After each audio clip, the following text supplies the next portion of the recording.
Buzz. Le Buzz Bourgogne-Franche-Comté. Fréquence Plus met la lumière sur vous qui faites vibrer la région. Fréquence Plus. Lumière sur Yves Dutheil. Prendre un enfant par la main pour l'emmener vers demain. Grand défenseur de la langue française et chanteur à texte, Yves Dutheil a fêté ses 50 ans de carrière. Il sera en concert à la Commanderie Adol ce vendredi 20 mars. Il nous prendra par la main pour nous emmener dans son univers poétique.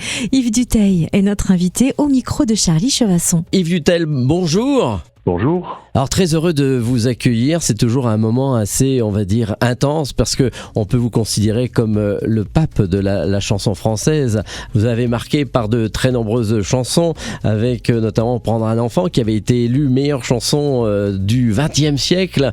Vous reconnaissez un peu ce que vous représentez pour nous ? Pape, on me l'avait jamais dit, mais c'est très gentil à vous. Après, ça laisse pas beaucoup d'espace de promotion. Oui, quand même. Au-dessus, donc voilà. Donc non, je pense pas que je sois le pape de la chanson, pas encore du moins.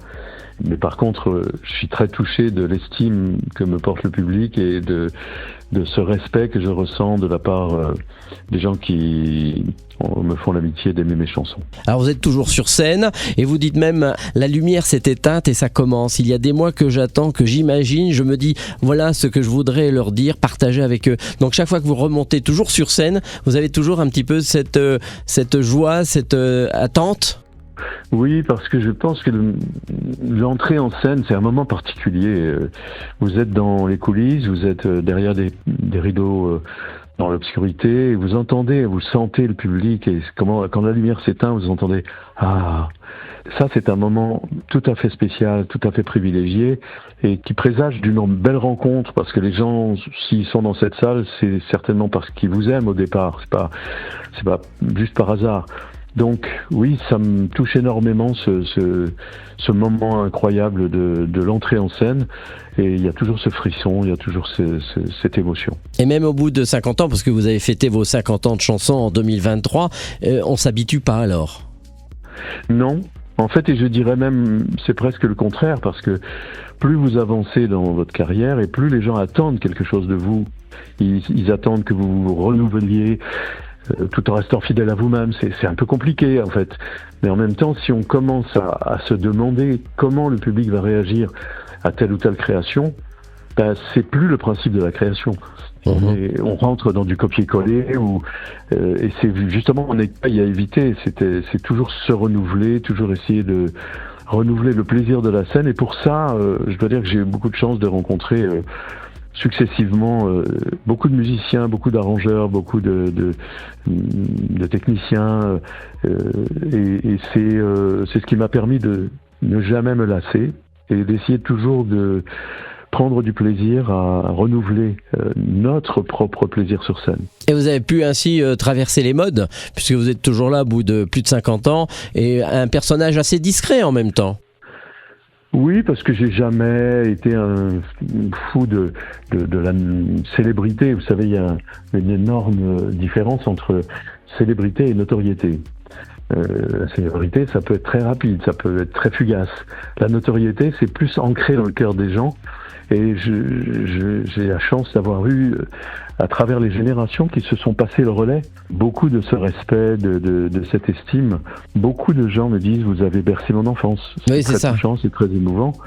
Et puis d'autres, c'est mon père qui m'a fait aimer vos chansons, donc ça crée un lien.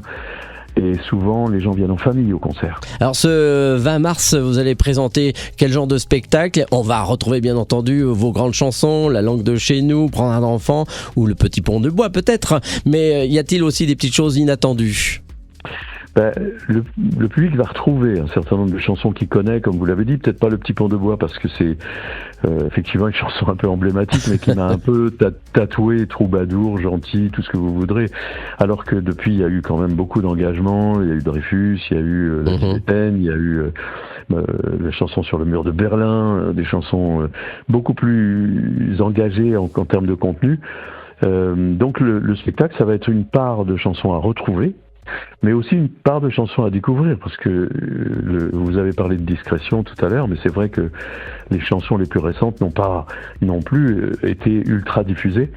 Donc le concert est un peu devenu une vitrine pour les chansons plus récentes que le public va donc découvrir et certains retrouver dans ce concert qui, on va dire 50-50. Hein. Alors on va rappeler qu'en 2025 vous avez sorti un intégral de vos albums studio et également un intégral des albums publics avec 2 concerts inédits à l'Olympia 84 et Casino de Paris 93. Nous on vous découvrira donc ce 20 mars à 20h à la Commanderie de Dole. Merci Yves Dutheil de nous avoir accordé quelques minutes et c'est toujours un plaisir d'avoir des grands de la chanson française. Merci de m'avoir reçu, c'est très gentil à vous aussi. Merci. C'était le Buzz Bourgogne-Franche-Comté. Fréquence Plus met la lumière sur vous, qui faites vibrer la région. Fréquence Plus.